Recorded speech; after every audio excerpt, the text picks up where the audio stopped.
America India மேல 50% வரி விதிச்சாங்க. God is double great அப்படின்னு உலகம் முழுவதும் பேசினாங்க. ஆனால் இப்போ ஐரோப்பாவில் இருந்து ஒரு பெரிய தூது இந்தியாவை நோக்கி வந்திருக்கு. எங்களோட வர்த்தகம் செஞ்சுக்கோங்க அப்படின்னு யூரோப்பியன் யூனியனுடைய தலைவர் உர்சுலாவே இந்தியா வந்திருக்காங்க. அதுவும் குடியரசு தினத்தில் அவங்க பங்கெடுக்க போகிறாங்க. இப்படிப்பட்ட நிலையில் இந்தியாவுக்கும் ஐரோப்பாவுக்கும் இடையில ஒரு வரலாற்று சிறப்பு மிக்க ஒப்பந்தம் ஒன்று கையெழுத்தாக போகுது. இதனால இந்தியர்களுக்கு என்ன லாபம்? அமெரிக்கா ஈரானை பார்த்து அண்ட்ரஸ்டாக இருக்குது, ஈரான் போராட்டமாக நடந்துக்கிட்டு இருக்கு, அவங்க மேலே நாங்கள் போர் தொடுக்க போகிறோம் அப்படின்னு சொல்கிறாங்க. ஆனால் கொஞ்சம் யோசிச்சு பார்த்தா மினசோட்டா அப்படின்னு சொல்லிட்டு ஒரு மாகாணம் அமெரிக்காவில், அங்கே அகதிகள் நிறையா பேர் 10 லட்சத்துக்கும் மேற்பட்டோர் போராட்டங்களில் ஈடுபடக்கூடிய காட்சி நம்மக்கிட்ட கிடச்சிருக்கு. அப்போது அமெரிக்கா தானே அண்ட்ரஸ்டாக இருக்குது, அங்கே தானே ஆட்சி நிலையற்ற தன்மையாக இருக்குன்னு தான் நம்மளால் புரிஞ்சுக்க முடியுது. இது இப்படி இருக்க கனடாவை அமெரிக்கா மிரட்டுறாங்க. ஜெர்மனி இப்போது யுக்ரைனை மிரட்டி ஒரு வழக்கு தொடுத்திருக்காங்க ஜெலன்ஸ்கி மீது. இது எல்லாத்தையும் தாண்டி ஒரு பெண் குயின் பற்றிய விவரங்களை உலகம் முழுவதும் பரப்பிக்கிட்டு இருக்காங்க. அதுக்கு பேரலாக இன்னொரு வீடியோ ஒன்று என்கிட்ட சிக்குச்சு. அது ரிலேட்டடான வீடியோவையும் நான் உங்களுக்கு ஷேர் பண்ணுறேன். இது எல்லாத்தையும் கடந்து WHO அமெரிக்காவில் இருக்கக்கூடிய ஒரு முக்கியமான மாகாணம் ட்ரம்ப்பை எதிர்த்து உலக சுகாதார நிறுவனத்தில் நான் மெம்பராக போகிறேன் அப்படின்னு கையை உயர்த்தியிருக்காங்க. யார் அந்த மாகாணத்தினுடைய ஆளுநர்? டீட்டெயிலாக பேசலாம் உறவுகளே, வாங்க பார்க்கலாம். இது பிரசாத் சிக்னேச்சர். சென்னையின் பிரம்மாண்ட அடையாளம் திருச்செந்தூர் முருகன் ஃபர்னிச்சர். உங்கள் வீட்டுக்கு தேவையான சோஃபா, கட்டில், பீரோ உட்பட அனைத்து வகையான பொருட்களும் ஒரே இடத்துல 40% தள்ளுபடியோடு 5 ஆண்டு கால உத்தரவாதமும் சேர்த்து கொடுக்குறாங்க. ரெக்லைனர் சோஃபா இவங்களோட ஸ்பெஷல். இது வச்சு பார்க்குற கடை இல்லைங்க, வித்து பார்க்குற கடை. சென்னை ராமபுரம் வள்ளுவர் சாலையில் திருச்செந்தூர் முருகன் ஃபர்னிச்சர். தொடர்புக்கு 8925414928 இந்த நம்பருக்கு கான்டாக்ட் பண்ணுங்க. உங்களுடைய தொழில் சம்பந்தமான விளம்பரங்களை நமது சேனலில் ஒளிபரப்ப உங்களுக்கான அருமையான வாய்ப்பு. அமெரிக்காவில் மினியோபோலிஸ் அப்படின்னு சொல்லிட்டு ஒரு மாகாணம், அங்கே ஐஸ் அப்படிங்கிற குரூப். ஐஸ் அப்படின்னா யாருன்னா இமிகிரேஷன் கஸ்டம் என்ஃபோர்ஸ்மெண்ட் அப்படின்னு சொல்லிட்டு ஒரு அமைப்பு இருக்குது. இங்கே அகதிகளுக்கான வாரியம் ஒன்று, நம்ம ஊரில் எல்லாம் இப்போ மாற்றுத்திறனாளிகளுக்கான வாரியம் அமைக்கிறாங்கல்ல, அது மாதிரி அங்கே அகதிகள் குடியேற்றம்ங்கிறது அமெரிக்காவில் ஒரு பீரியடில் நடந்தது. அந்த அகதிகள்லாம் தங்களுடைய ரெக்வஸ்ட்டை சொல்வதற்கான வாய்ப்பை அந்த வாரியம் கொடுத்தது. இப்போது அவங்கள கண்டுக்கவே இல்லை அமெரிக்கா, அவங்கள நாடு கடத்துறதுக்கான வேலையை செய்கிறாங்க. ஏன் இட்டாலியினுடைய பிரைம் மினிஸ்டர் மெலோனி கூட அதற்குண்டான அனௌன்ஸ்மெண்ட்டை கொடுத்துருந்தாங்க. பட் ரோமில் அந்த அளவுக்கு எதிர்ப்பு வரல. பட் அமெரிக்காவினுடைய 250 ஆண்டு கால வரலாறை நீங்கள் புரட்டி பார்த்தீங்கன்னா, அகதிகளால் உருவாக்கப்பட்ட இல்லை வெளிநாட்டவர்களால் உருவாக்கப்பட்ட ஒரு தேசம் தான் அமெரிக்கா. அப்படிப்பட்ட இடத்துல இருந்து உழைப்பை மட்டும் உறிஞ்சிக்கிட்டு எங்களை ஏன் துரத்துறீங்கன்னு அந்த மக்கள் எல்லாரும் ஒரு 10 லட்சம் பேர்னு வச்சுக்கோங்களேன், அவங்க எல்லாரும் ஒன்றா சேர்ந்து ஒரு பெரிய பேரணி ஒன்று நடத்துகிறாங்க. இந்த பேரணி அமைதியான முறையில் நடந்தது. அதே நேரத்தில் அமெரிக்காவில் இந்த ஐஸ் அப்படிங்கிற குரூப்பு போராட்டம் நடத்துகிறாங்க அப்படிங்கிறது ஒரு புறம். அதே மாதிரி அதுக்கு பேரலாக இன்னொரு புறம் ஐஸால் சூழப்பட்டது அமெரிக்கா. அந்த அளவிற்கு மிகப்பெரிய அளவிலான பனிப்பொழிவு இருந்தது. போராட்டக்காரர்கள் அமைதியான முறையில் போயிட்டு இருந்தாங்க. ஆனால் அவங்க மேலே அமெரிக்க போலீஸார் நடத்திய அத்துமீறிய தாக்குதலில் ஒரு 37 வயது செவிலியர், ரைட்டா, நர்ஸ் அலெக்ஸ் பிரிட்டி அப்படிங்கிற நபரை காலில் மிதித்து கொலை செஞ்சுருக்காங்க போலீஸார். இது அமெரிக்காவில் ஒரு பெரிய வன்முறையை கட்டவிழ்த்து விட்டுருக்கு அப்படிங்கிறது தான் யதார்த்தமான உண்மை. இதை பார்த்துக்கிட்டு இருக்கக்கூடிய ஒரு ஆளுநர், அந்த மினிசோட்டா அப்படிங்கிற அந்த மாகாணத்தினுடைய ஆளுநர் சொல்கிறாரு, வால்ஸ் அவங்க சொல்கிறாங்க அமைதியான முறையில் போராட்டம் பண்ணாங்க, ஆனால் அமெரிக்காவினுடைய பிரசிடெண்ட்டு இப்படி எங்களுடைய குடிமகன் ஒருத்தனை கொண்டுட்டாங்க அப்படிங்கிறத வேதனையோடு பதிவு செய்கிறாங்க. அமெரிக்காவில் இருக்கக்கூடிய ஆளுநர்களுக்கும் மனிதாபிமானம் இருக்குது. மனிதாபிமானமற்ற ஒரே தலைவர் யாருன்னா ட்ரம்ப் மட்டும்தான்.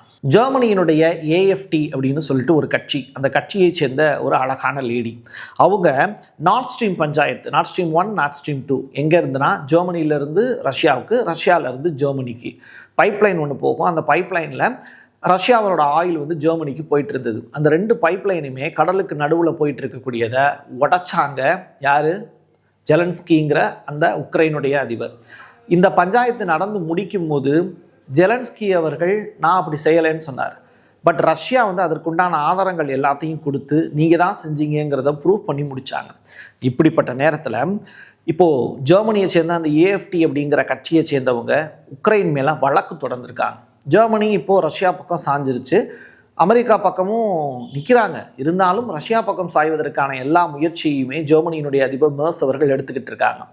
எதிர்க்கட்சியும் என்ன பண்ணுது, ஜெலன்ஸ்கி மேலையும் உக்ரைன் மேலையும் இந்த நார்ட் ஸ்ட்ரீம் பைப்லைனை உடைச்சதுக்காக $70 பில்லியன் இழப்பீடு நீங்கள் ஜெர்மனுக்கு கொடுக்கணும் அப்படிங்கிற புதியதொரு வழக்கை தொடுத்திருக்காங்க. இது ரொம்ப ரொம்ப முக்கியத்துவம் வாய்ந்த ஒரு செய்தி.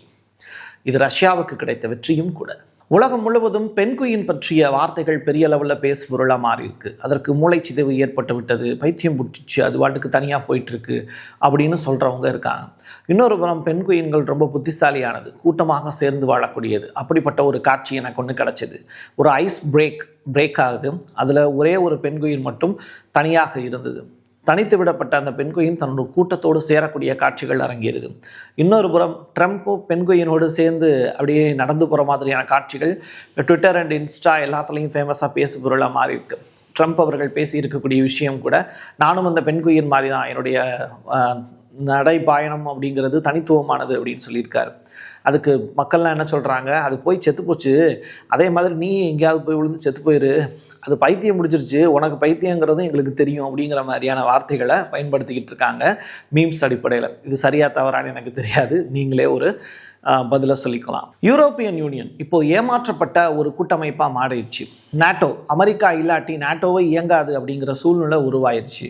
ஒட்டுமொத்த ரஷ்யாவுக்கு எதிராகவும் சீனாவுக்கு எதிராகவும் பாலிடிக்ஸ் பண்ணிட்டு இருந்த யூரோப்பியன் யூனியன் தலைவர்கள் எல்லாமே இப்போ தான் தோல்வியடைந்து விட்டோம் அப்படிங்கிறத ஒத்துக்கிறாங்க. இப்படிப்பட்ட நிலையில் அவங்க இந்தியாவோடு நட்பு பாராட்ட விரும்புகிறாங்க. அதனால தான் யூரோப்பியன் யூனியன் தலைவர் உர்சுலா அவர்கள் இந்தியா வராங்க. குடியரசு தின விழாவில் அவங்க சீஃப் கெஸ்ட்டாக கலந்துக்கிறாங்க. சீஃப் கெஸ்ட் அப்படிங்கிறத விட சிறப்பு விருந்தினராக கலந்துக்கிறாங்க, அதுதான் சரியான விஷயம், ஸ்பெஷல் கெஸ்ட். அப்படிப்பட்டவங்க இப்போ கலந்துக்கிறதுனால இந்தியாவோட ஒரு பெரிய ஒப்பந்தம் ஒன்று கையெழுத்தாக வாய்ப்பு இருக்குது. இப்போ அமெரிக்கா நம்ம மேலே 50% வரி விதிச்சிருக்காங்க. ரஷ்யாவோடு நம்ம இன்னும் என்ன வாங்குறோங்கிறதுனால தான் கூடுதலாக 25% வரி. இப்போது யூரோப்பிய யூனியன் என்ன பண்ணுறாங்க, அமெரிக்காவும் நம்மளை கைவிட்டுருச்சு, ஸோ ஜனநாயகவாதியாக இருக்கக்கூடிய இந்தியாவோடு கைகோர்ப்போம் அப்படின்னு நம்ம பக்கம் வந்திருக்காங்க.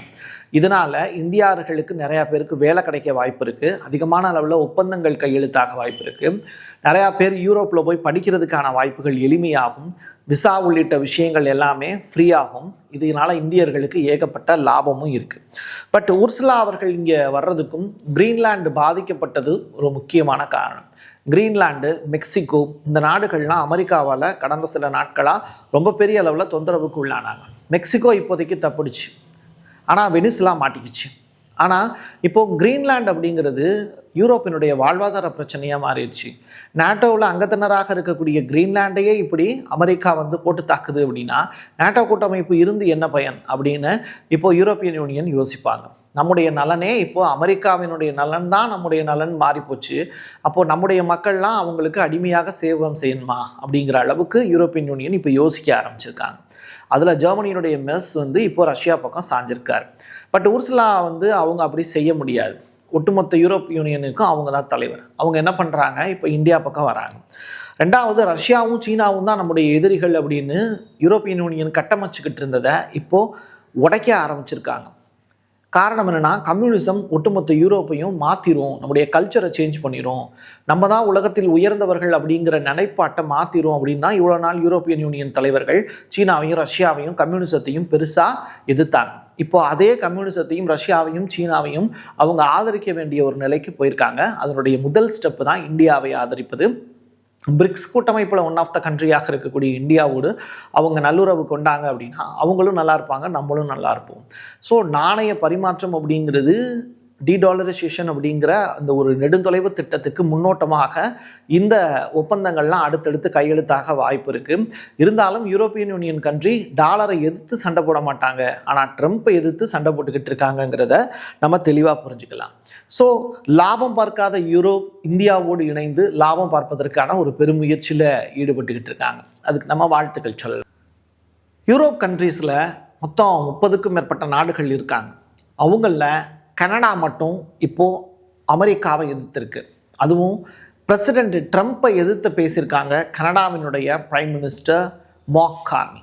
சுவிட்சர்லாந்தில் நடந்த சாபோஸ் மாநாடு மிக முக்கியமான மாநாடு. அதில் ட்ரம்ப்புக்கு எதிராக அவர் பேசி இருக்கக்கூடிய விஷயங்கள் பேசு பொருளாக மாறுச்சு.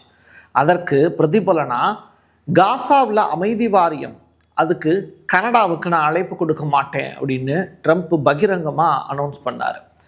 இப்போது கனடா சைடில் சொல்லியிருக்கக்கூடிய விஷயம், நான் எங்கடா அதில் சேர்றேன், எனக்கு எதுக்கடா அழைப்பு கொடுக்க மாட்டேங்கிற அப்படிங்கிற மாதிரி இருக்கலாம்.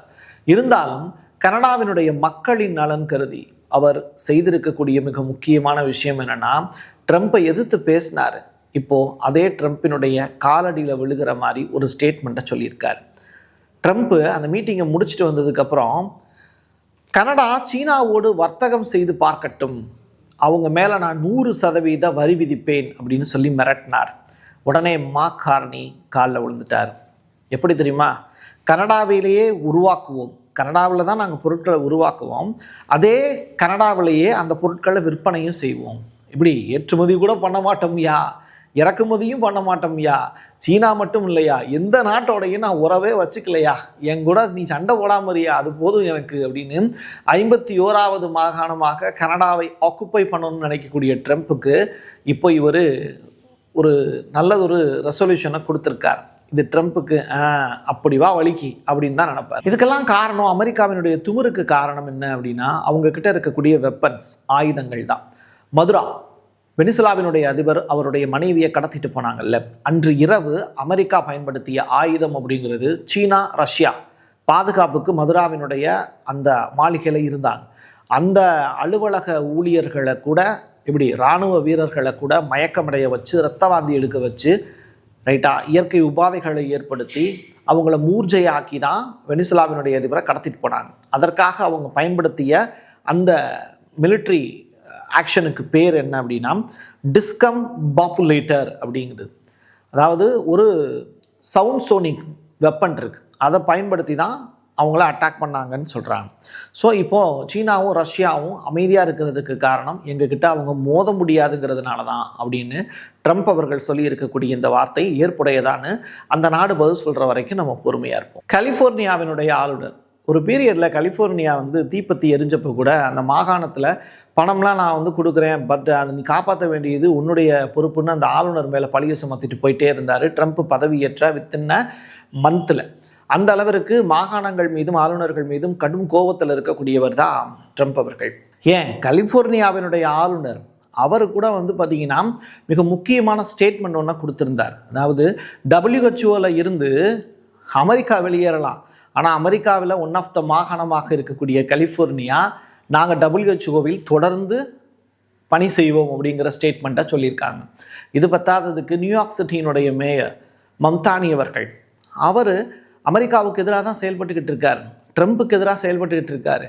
இஸ்ரேலுடைய பிரதமர் நெதன்யாகு அவர்கள் இங்கே இருக்கக்கூடிய ஐக்கிய நாடுகள் சபைக்கு வர முடியாதுன்னு மிரட்டினார். அதனால தான் அவருக்காக காசாவுக்கான அமைதி வாரியம்னு ஒன்று ஏற்படுத்தி ஐநாவையே கலைச்சிட்டு புதியதொரு வாரியம் ஏற்படுத்துவதற்கான முயற்சியில் ட்ரம்ப் இப்போ ஈடுபட்டு அதை லான்ச்சும் பண்ணி போர்ட் ஆஃப் பீஸ் அப்படிங்கிற பேரில் புதியதொரு அமைப்பை உருவாக்கி நாடுகளை இணைச்சிக்கிட்டு இருக்காரு. யூதர்களுக்காக வாழக்கூடிய ட்ரம்ப் அமெரிக்க மக்களுக்காக வாழவில்லை அப்படிங்கிறத இன்றைக்கி அமெரிக்காவில் இருக்கக்கூடிய ஆளுநர்கள் புரிஞ்சுக்கிட்டாங்க. இது ஒரு புறம் இருக்க, இன்னொரு புறம் பிட்காயின் பற்றிய விஷயங்களில் அமெரிக்கா இப்போ முக்கியத்துவம் கொடுக்குறாங்க. அது ரிலேட்டடாக கரோலின் அவர்கள் பேசி இருக்கக்கூடிய வார்த்தைகள், அமெரிக்காவினுடைய ட்ரம்பினுடைய செய்தி தொடர்பாளர் கரோலின் அவங்க சொல்லியிருக்கக்கூடிய விஷயம் என்னென்னா, பிட்காயின் மீதான வரியை அமெரிக்கா நீக்குகிறது, பிட்காயின் வாங்குங்க எல்லாரும், அதை வாங்குவதற்கு ஊக்கப்படுத்துகிறோம் அப்படின்னு சொல்கிறாங்க. அடுத்த அரசியல் அப்படிங்கிறது அமெரிக்கா கோல்டு, கனிமங்கள், தனிமங்கள், நாடு பிடிக்கக்கூடிய ஆசை இதெல்லாம் நிறைவேற்றி முடிச்சுட்டு இப்போது பிட்காயின் மீது உலகத்தினுடைய பார்வையை திருப்பியிருக்காங்கிறது தான் இன்னொரு டைமென்ஷன். அதை நோக்கிய அடுத்த கட்ட பயணத்தில் ஏகப்பட்ட இன்ஃபர்மேஷனோட நான் உங்களை தொடர்பு கொள்கிறேன். என் கையெழுத்து என் மக்களுக்கானது உறவுகளை மீண்டும் ஒரு பதிவில் சந்திக்கலாம். நன்றி, வணக்கம். சென்னையில் பிரம்மாண்ட அடையாளம் திருச்செந்தூர் முருகன் பர்னிச்சர். உங்க வீட்டுக்கு தேவையான சோஃபா, கட்டில், பீரோ உட்பட அனைத்து வகையான பொருட்களும் ஒரே இடத்துல 40% தள்ளுபடியோடு 5 ஆண்டு கால உத்தரவாதமும் சேர்த்து கொடுக்குறாங்க. ரெக்லைனர் சோஃபா இவங்களோட ஸ்பெஷல். இது வச்சு பார்க்குற கடை இல்லைங்க, வித்து பார்க்குற கடை. சென்னை ராமபுரம் வள்ளுவர் சாலையில் திருச்செந்தூர் முருகன் பர்னிச்சர்.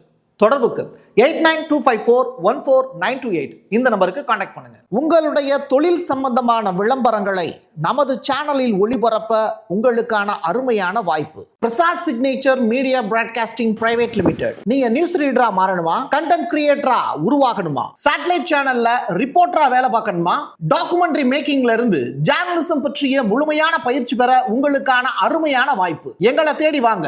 ஆன்லைன் மற்றும் நேரடி பயிற்சி வகுப்புகளும் சர்டிபிகேட் கோர்ஸாவை கத்துத்தரும். மீடியா துறையில் 10 ஆண்டுகளுக்கு மேல அனுபவம் உள்ளவர்கள் பயிற்சி கொடுப்பார்கள். வாய்ஸ் ஓவர் தொடங்கி வாய்ஸ்லெஸ் பீப்புளுக்காக உங்களை சிறந்த ஜேர்னலிஸ்டா உருவாக்க வேண்டியது எங்களோட பொறுப்பு. ஸ்கூல்ஸ் அண்ட் காலேஜஸ்ல ஜூனியர் ஜேர்னலிஸ்ட்ங்கிற பேர்ல ஒர்க் ஷாப்பும் கண்டக்ட் பண்ணி கொடுக்கிறோம்.